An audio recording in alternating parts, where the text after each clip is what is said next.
नमस्कार, आप देख रहे हैं न्यूज 9 भारत और मैं हूं आपके साथ अशोक चौहान। देश और दुनिया की तमाम खबरों पर आइए डालते हैं एक नजर। आजमगढ़ रोडवेज कर्मचारी संयुक्त परिषद उत्तर प्रदेश के प्रांतीय नेतृत्व के आह्वान में आजमगढ़ बस स्टेशन परिसर में मंडलीय संगोष्ठी का आयोजन चंद्रशेखर सिंह क्षेत्रीय अध्यक्ष की अध्यक्षता में संपन्न हुआ। इस कार्यक्रम के मुख्य अतिथि प्रांतीय अध्यक्ष गिरिजा शंकर तिवारी, महामंत्री गिरीश चंद्र मिश्र एवं विशिष्ट अतिथि M.K. वाजपेयी, क्षेत्रीय प्रबंधक R.K. सिंह, सेवा प्रबंधक सहित अन्य प्रांतीय पदाधिकारी संजय कुमार राणा, अपर महामंत्री महेश राय, प्रांतीय उपाध्यक्ष जसवंत सिंह, प्रांतीय उप महामंत्री सतीश कुमार, उप महामंत्री B.K. शुक्ला, प्रांतीय कोषाध्यक्ष जयप्रकाश दुबे, विशिष्ट सदस्य अरविंद कुमार सिंह, मंडलीय अध्यक्ष तथा रविंद्र कुमार पांडे, मंडलीय मंत्री के साथ बच्चाराम गौतम, सहायक क्षेत्रीय प्रबंधक डॉक्टर अम्बेडकर डिपो, अवधेश कुमार पाल, सहायक क्षेत्रीय प्रबंधक आजमगढ़ डिपो तथा अश्वनी कुमार, सहायक लेखा अधिकारी उपस्थित रहे। कार्यक्रम का संचालन PN सिंह, क्षेत्रीय मंत्री द्वारा किया गया। कार्यक्रम में परिवहन निगम व उसके कर्मचारी समस्याओं पर चर्चा एवं परिवहन निगम की आय बढ़ाने, डीजल औसत में सुधार लाए जाने सहित कई समस्याओं यथा न्यूनतम 25% राष्ट्रीयकृत मार्ग किए जाने, यात्री कर की विषमता को दूर किए जाने, अवैध डग्गामार बसों पर रोक लगाए जाने, राज्य कर्मचारियों की भांति 42% महंगाई भत्ता प्रदान किए जाने, कोविड काल के दौरान मृतक हुए कर्मचारी साथियों तथा अन्य मृतक साथियों के आश्रितों को अविलंब नियमित नियुक्ति प्रदान किए जाने, 31 दिसंबर 2001 तक के संविदा साथियों को नियमित नियुक्ति प्रदान किए जाने, वेतन विसंगति दूर किए जाने, क्रू द्वारा यात्रियों से मृदुल व्यवहार किए जाने के साथ साथ क्षेत्रीय समस्याओं तथा डॉक्टर अंबेडकर डिपो कार्यशाला अनियंत स्थानांतरित किए जाने, सेवानिवृत्त कर्मचारियों को समस्त सेवा निवृत्ति लाभ सेवानिवृत्त तिथि को दिए जाने, परिचालकों के लोड फैक्टर में निःशुल्क यात्रारत यात्री की धनराशि को जोड़े जाने, क्षेत्रीय कार्यशाला आजमगढ़ के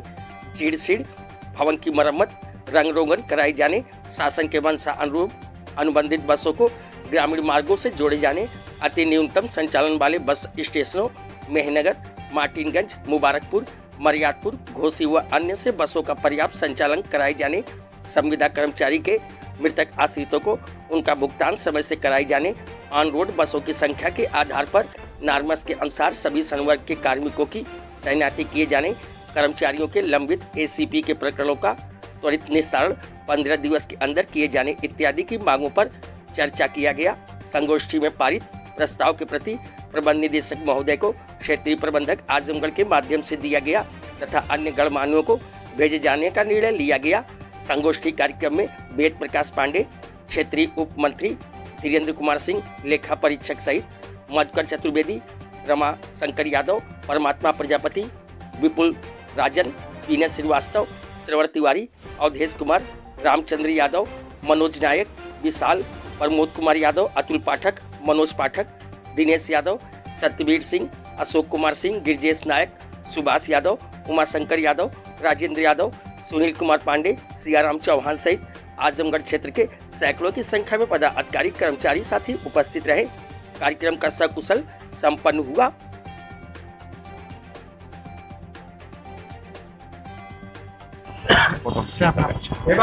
मैं गिरीश चंद्र मिश्र, महामंत्री रोडवेज कर्मचारी संयुक्त परिषद उत्तर प्रदेश। जी, आज किस क्या रोडवेज कर्मचारी संयुक्त परिषद उत्तर प्रदेश ने निर्णय लिया है कि पूरे प्रदेश में परिवहन निगम के प्रत्येक क्षेत्र में एक गोष्ठी का आयोजन किया जाए और उस गोष्ठी के में जो प्रमुख रूप से विचारणीय विषय हैं उनमें परिवहन निगम की समस्याओं पर चर्चा, परिवहन निगम के जो कर्मचारी हैं उनकी जो समस्याएं हैं उनके समस्याओं और उनके निदान के उपायों पर चर्चा, और साथ ही साथ परिवहन निगम की आमदनी कैसे बढ़ाई जाए, जो डीजल की खपत है इसको कैसे इसके औसत में सुधार किया जाए और यात्री जनता को और बेहतर सुविधा कैसे प्रदान की जा सके, इन सारे विषयों पर चर्चा के लिए ये संगोष्ठी का आयोजन किया गया है। इसमें आज जो कर्मचारियों की समस्याएं हैं उसमें मुख्य रूप से उनको महंगाई भत्ता राज्य कर्मचारियों से 18% कम मिल रहा है। 10% महंगाई भत्ता निगम निदेशक मंडल ने पास कर रखा है, लेकिन वो अभी तक उनको भुगतान नहीं किया जा रहा है। तो ये मामला है संविदा के चालक परिचालक परिवहन निगम में लगभग 35,000 कार्यरत हैं। उनमें से एक शासनादेश 2016 में हुआ कि 2001 तक के जो संविदा के चालक परिचालक हैं उनको नियमित कर दिया जाए। 2016 से आज हम 23 में हैं, फरवरी 2016 का शासनादेश है वो, और अभी 8 साल पूरे होने जा रहे हैं फरवरी में, अभी तक उसका कंप्लाइंस नहीं हुआ है। तो वो सारे ही सफरर हैं। इसके साथ ही साथ जो इतनी बड़ी फौज है इसकी संविदा के चालकों परिचालकों की, तो इनमें अधिकतर ऐसे हैं जो 15-15, 20-20 साल से कार्यरत हैं कारपोरेशन में। तो इनके नियमितीकरण की भी कोई योजना बननी चाहिए। ये भी इस गोष्ठी में इस पर भी प्रस्ताव पास किया जाना है और गवर्नमेंट और मैनेजमेंट से ये रिक्वेस्ट की जानी है और दबाव बनाना है कि इनका नियमितीकरण की कार्यवाही शुरू हो।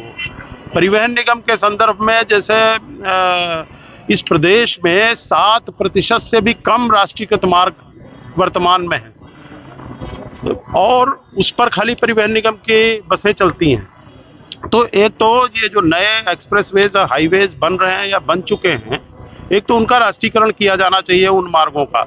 साथ ही साथ कम से कम हमारा ये प्रस्ताव है आज की बैठक में कि 7% राष्ट्रीयकृत मार्गों को बढ़ा करके प्रथम चरण में कम से कम 25% किया जाए। इसी तरह से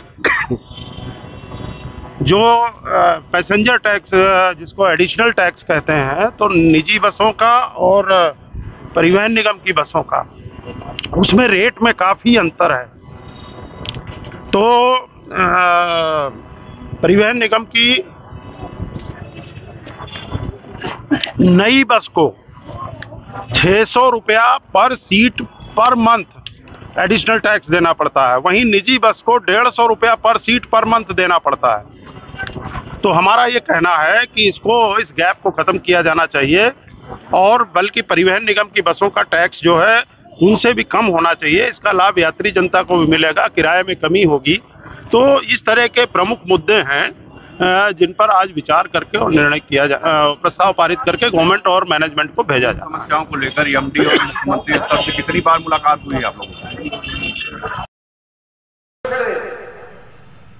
आए हुए संगठन मंत्री श्री गुरु जी, प्रांतीय कोषाध्यक्ष शुक्ला जी, गोरखपुर से आए हुए हमारे परिवहन निगम के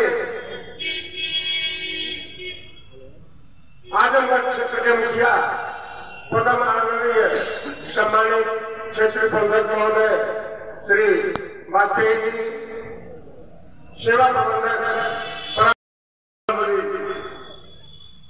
श्री गिरीश चंद्र मिश्र जी,